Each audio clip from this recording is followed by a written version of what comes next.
यदि आपको क्षमा मांगनी ही है तो शनिदेव से मांगिए, जिनका अपमान आपके पति ने किया है। ओम शं शनैश्चराय नमः। ओम शं शनैश्चराय नमः। ओम शं शनैश्चराय नमः। ओम शं शनैश्चराय नमः। ओम शं शनैश्चराय नमः। ओम शं शनैश्चराय नमः। ओम इसे क्षमा कर दीजिए मालिक, इसे क्षमा कर दीजिए। ये मर जाएगा बेचारा, इसे क्षमा कर दीजिए मालिक। मेरी नौकरी जाए मालिक, बेचारा मरने का मालिक, क्षमा कर दीजिए मालिक, इसे क्षमा कर दीजिए मालिक। ओम शं शनैश्चराय नमः। ओम शं शनैश्चराय नमः। ओम शं शनैश्चराय नमः। ओम शं शनैश्चराय नमः। मालिक, बाकी के कोड़े बेशक आप मुझे मार लीजिए, लेकिन इसे जाने दीजिए। हमें तो कोड़े मारने से मतलब है, चाहे तुम खाओ चाहे ये। सिपाहियों, कोड़े मारो इसे।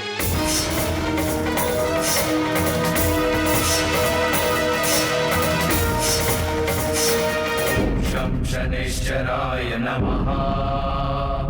ओम शं शनैश्चराय नमः। रुको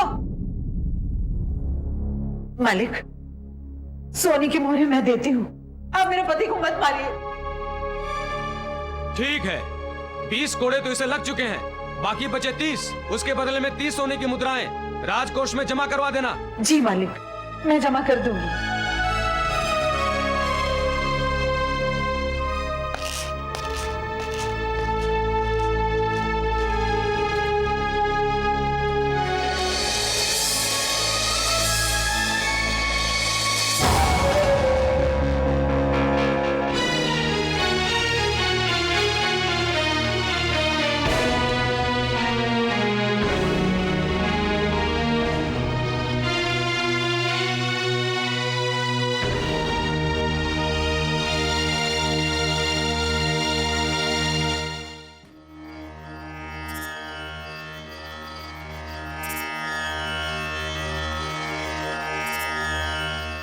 जय शनिदेव। महारानी, शनिदेव कभी किसी को अकारण दंड नहीं देते। वो तो मनुष्य के सुख और दुख का लेखा जोखा रखते हैं। मनुष्य को अपने पुण्यों का फल सुख के रूप में और पापों का फल दुख के रूप में भोगना होता है। और ये सुख और दुख उसे कैसे प्राप्त होंगे, उसका निर्णय तो मेरे आराध्य देव ही करते हैं। शनिदेव के लिए क्या राजा और क्या रंक, सब एक बराबर है।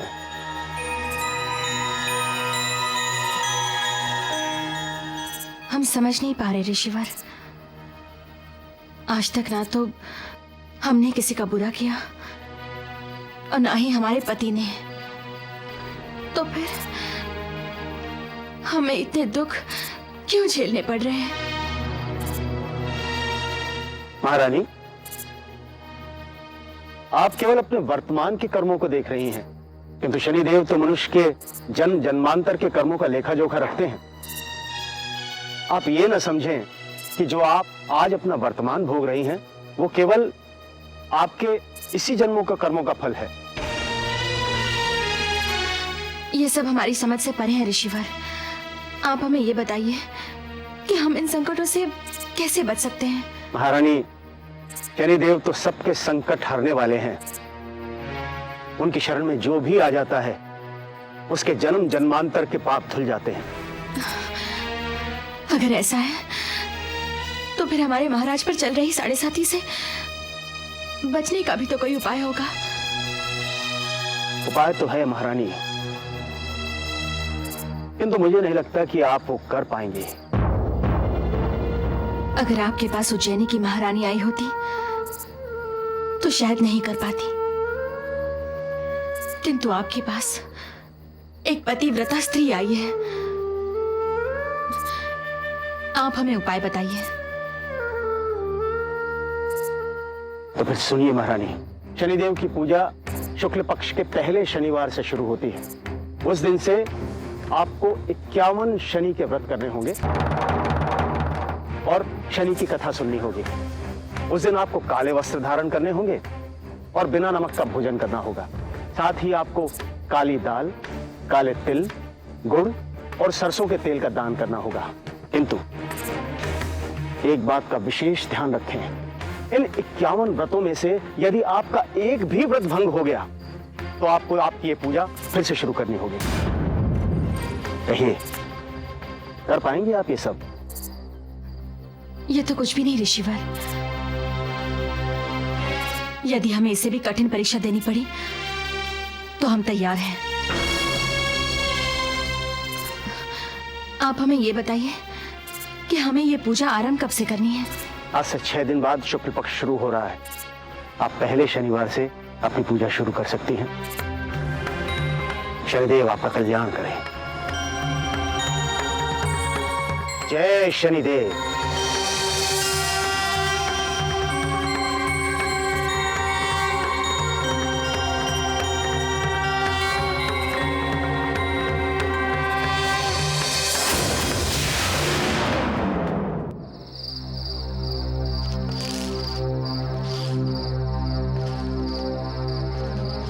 हम तुम्हारे लिए हल्दी वाला दूध और मरहम लाए हैं। इसे लगाने से तुम्हारी सारी पीड़ा दूर हो जाएगी। हमें इन सब चीजों की कोई जरूरत नहीं। जरूरत कैसे नहीं है? बाबा कहते हैं कि जख्म खुला रखने से जख्म बढ़ जाता है। लाओ, हम मरहम लगा देते हैं। रुको, ये क्या कर रही हो तुम? हमने कहा ना, हमें इन सब चीजों की कोई जरूरत नहीं। नाराज क्यों होते हो? मरहम नहीं लगवाना है तो मत लगवाओ, लेकिन हाँ, ये हल्दी वाला दूध तो पी लो, इससे तुम्हारी सारी पीड़ा दूर हो जाएगी। लो लो। हमें इस दवा की कोई जरूरत नहीं। तुम यहाँ से चली जाओ। तुम हमेशा हमसे इतने गुस्से में क्यों बात करते हो? हमने तो तुमसे कुछ नहीं कहा ना।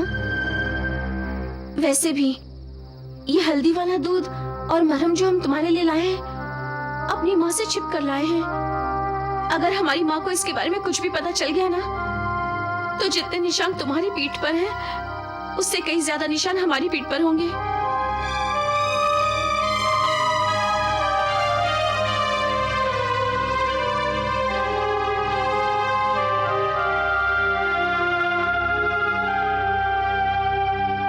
करमजली, तू यहाँ क्या कर रही है? माँ, वो हम। अच्छा, तो ये सब लेकर आई है तो इसके लिए? तेरी इतनी हिम्मत! आज देख मैं तेरी कैसे खाल उधेड़ती हूँ। जा अंदर जा।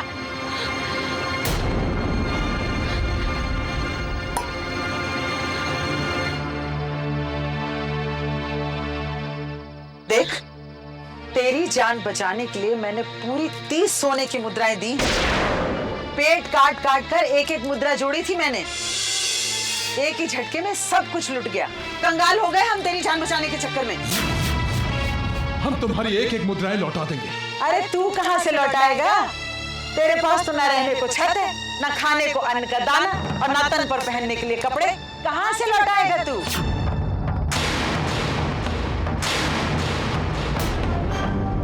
आज से तू मेरा कर्जदार है। जो मैं कहूंगी वही करेगा तू, समझा?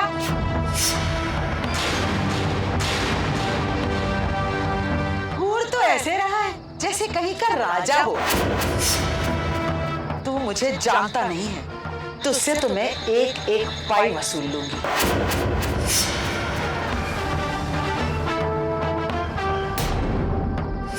आज से तू मेरा कर्जदार है। तू मेरा कर्जदार है। कर्जदार है। मेरा कर्जदार है। तू मेरा कर्जदार है। तू मेरा कर्जदार है। मेरा कर्जदार है।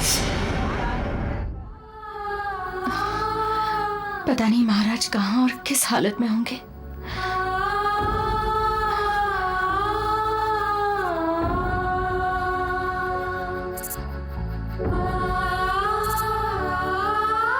महारानी, कुछ खा लीजिए। हमें भूख नहीं है शिष्यवर। ये भोजन यहाँ से ले जाइए। महारानी, इसमें अन्न का अपमान है।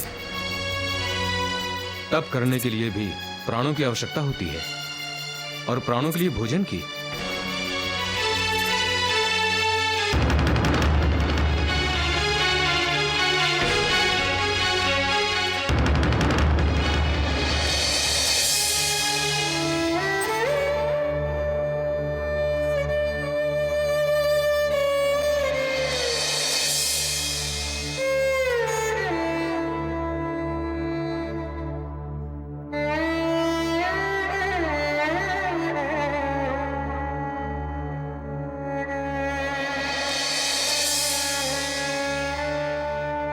महारानी, पता नहीं हमारे बिना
शनि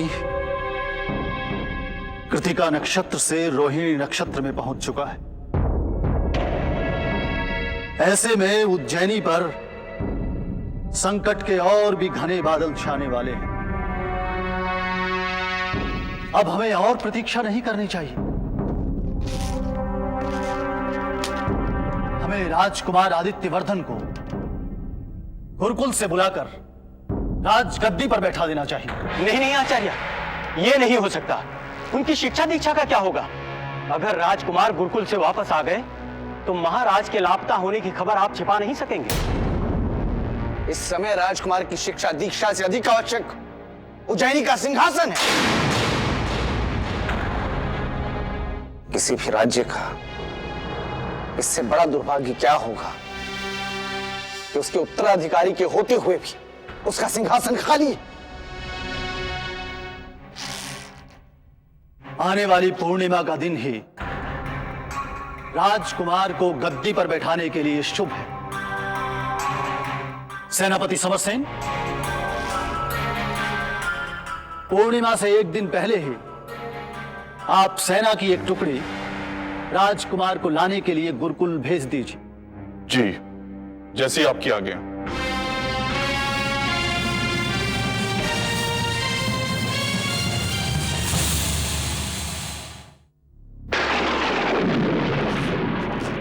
आओ समरसेन।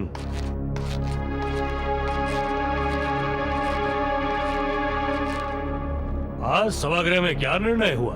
राजकुमार आदित्यवर्धन को पूर्णिमा से एक दिन पहले गुरुकुल से लाने का आदेश प्राप्त हुआ है। पूर्णिमा से एक दिन पहले? मैं कुछ समझा नहीं। पूर्णिमा के दिन उनका राजतिलक होगा।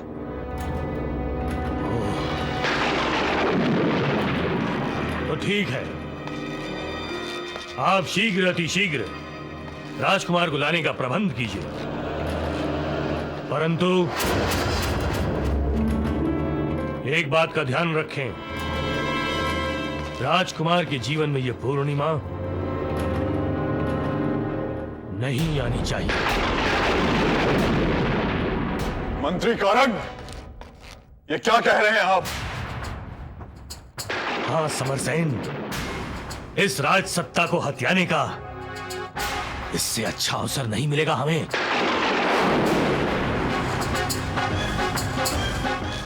राज सत्ता? हाँ समरसेन, राज सत्ता। जरा सोचो समरसेन, विक्रमादित्य को चक्रवर्ती सम्राट किसने बनाया? तुमने। बड़े बड़े राजाओं को परास्त किसने किया?